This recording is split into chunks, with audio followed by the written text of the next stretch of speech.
Ele estava vindo da batalha com as chaves da morte e do inferno. Tinha descido às regiões profundas da terra. 1 Pedro 3,19. Pregou os espíritos em prisão.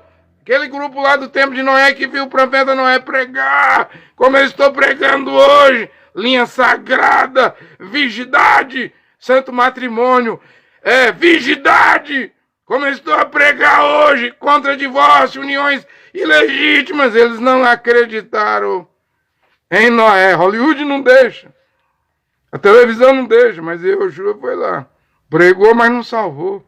E depois da morte não há salvação. Hebreus 9:27 é só o juízo. Aquela pregação de Yehoshua Mashiach, seu corpo no túmulo, colocado na sexta-feira, entre a sexta e a madrugada do primeiro dia da semana.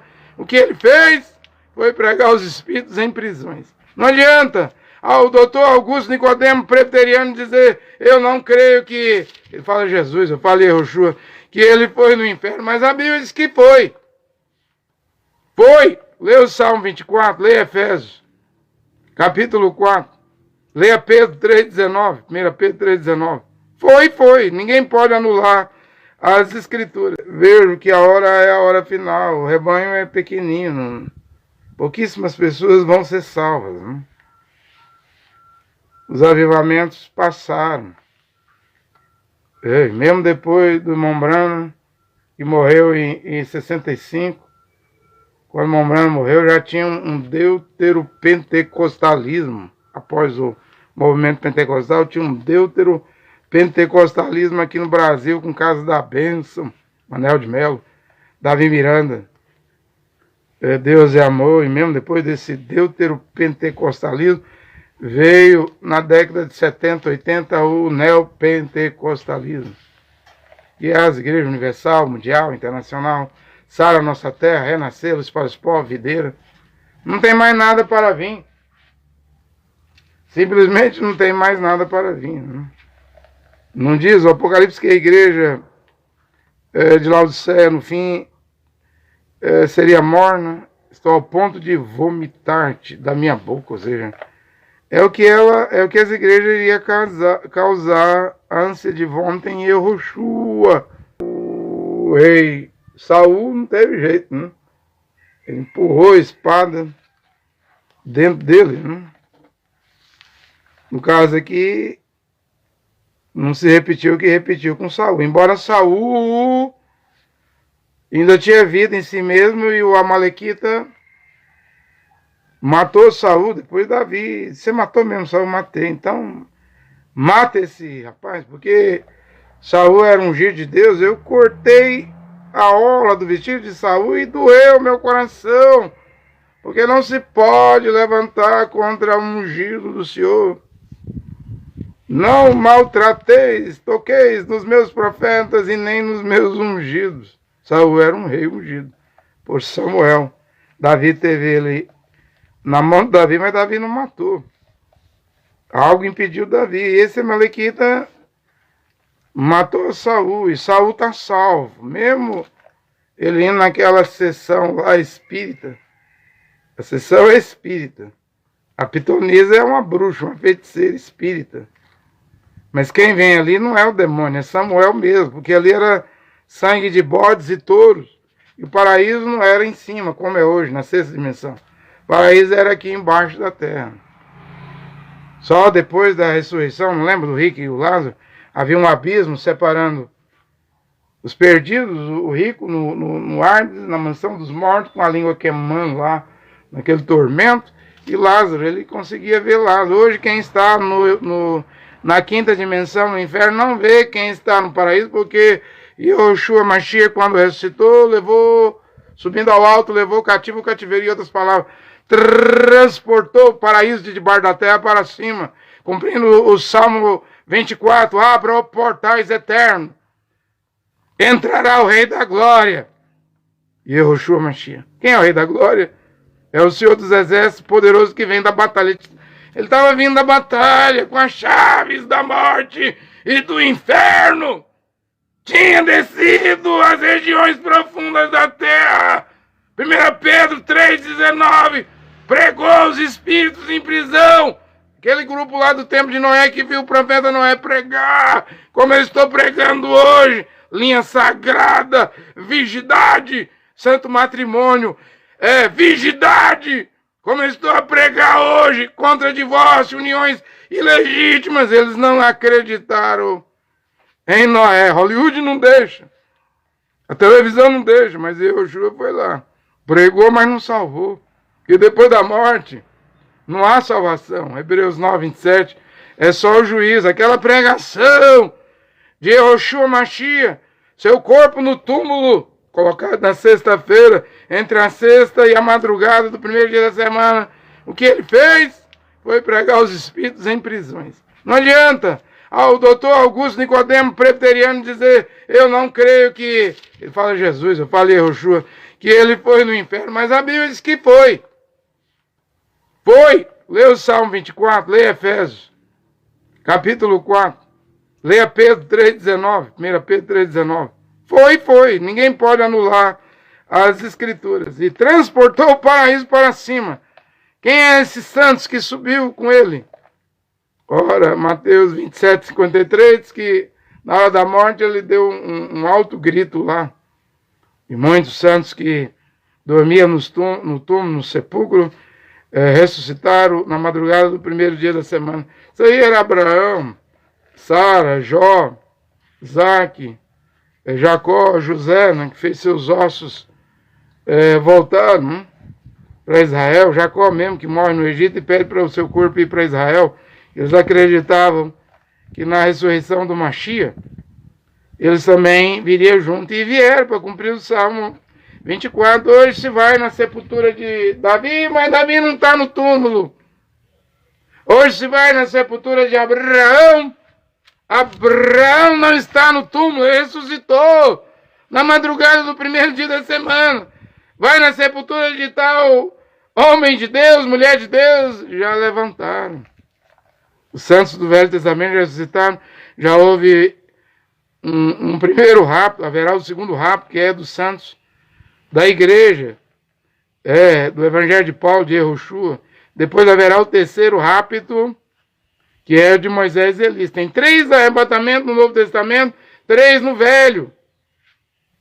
Enoque, Elias e Yehoshua. 3 no Novo, saiba disso. Não é um rapto, não, são 6 arrebatamentos. Está para acontecer o 5º. O 5º arrebatamento dos santos do Novo Testamento. Paulo, porém, com grande voz gritou: não te faças mal algum, pois estamos todos aqui. Então o carcereiro pediu uma luz. Pede uma luz, Batista! Em meio às trevas, ó tu que dorme entre os mortos, desperta!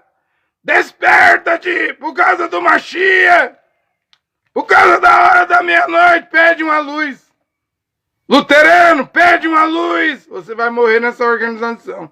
Se você morrer luterano, você não vai citar da Assembleia de Deus, da Deus é Amor, da Universal, não. Você vai citar luterano. Se você morrer universal, você não ressuscita mundial. Se você morrer mundial, você não ressuscita internacional, sai na nossa terra. Na religião que você morrer, nessa escuridão, nessas trevas, é nessas trevas, nessa escuridão que você vai ressuscitar para a vergonha do juízo final, do juízo eterno.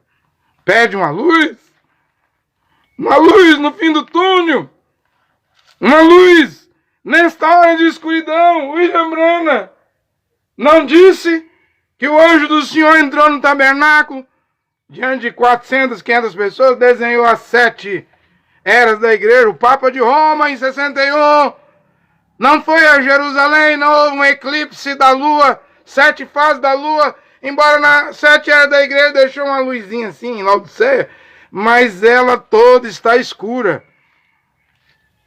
Está toda escura. Nunca houve um tempo de trevas, de escuridão, negritude, obscuridade, tenebras no espanhol, né? Como agora. Pede uma luz. Pede uma pregação a Deus de volta à palavra original. A única luz que pode vir agora, depois de todos os movimentos, é a palavra original.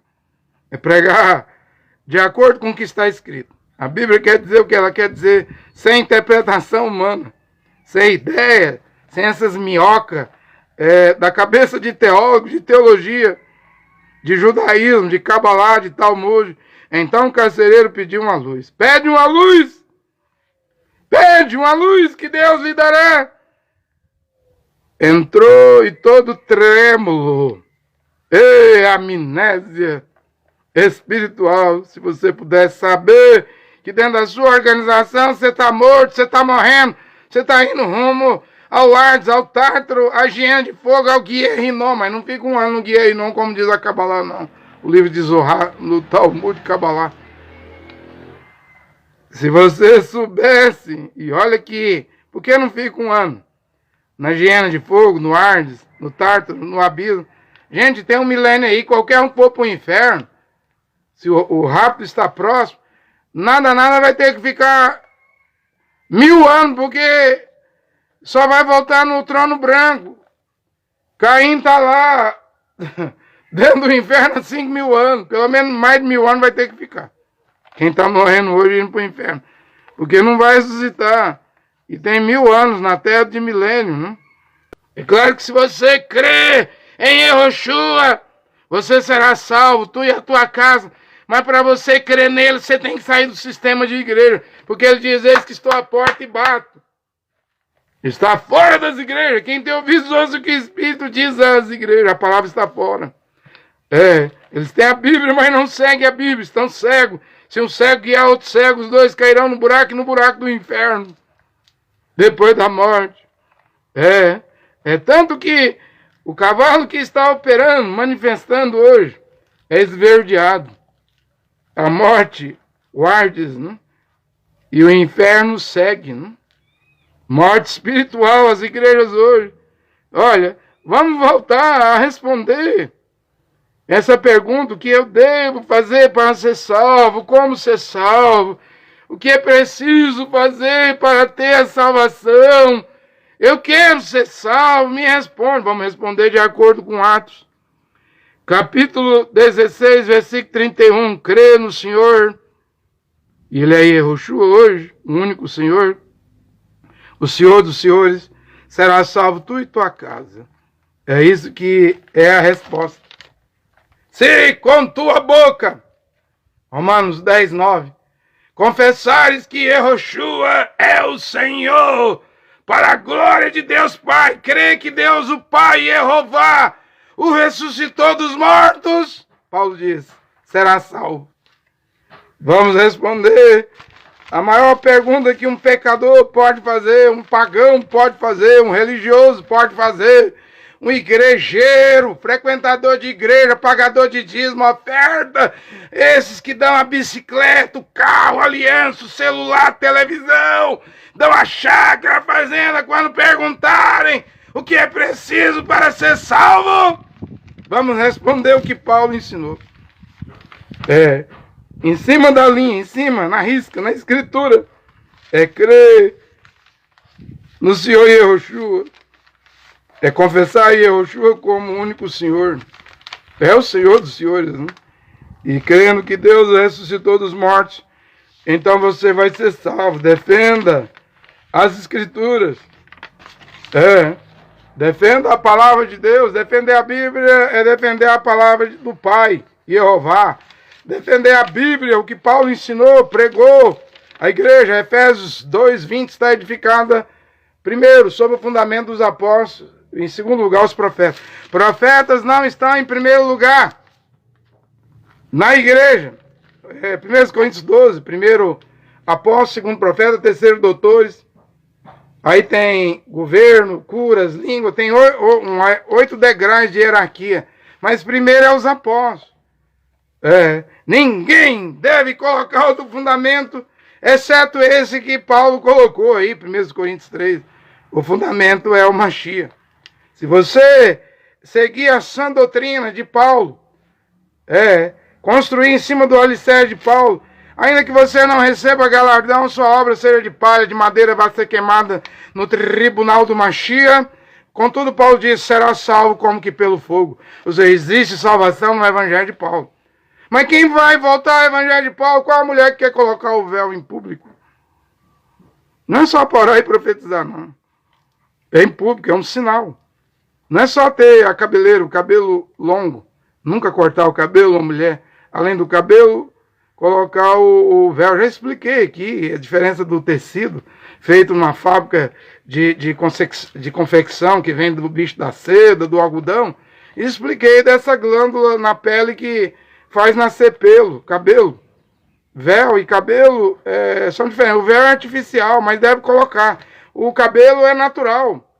Um é feito na fábrica e o outro é o organismo mesmo que produz através de uma glândula. E Paulo mandou usar em público. Só as mulheres casadas, viu, CCB? Mulher solteira não tem que usar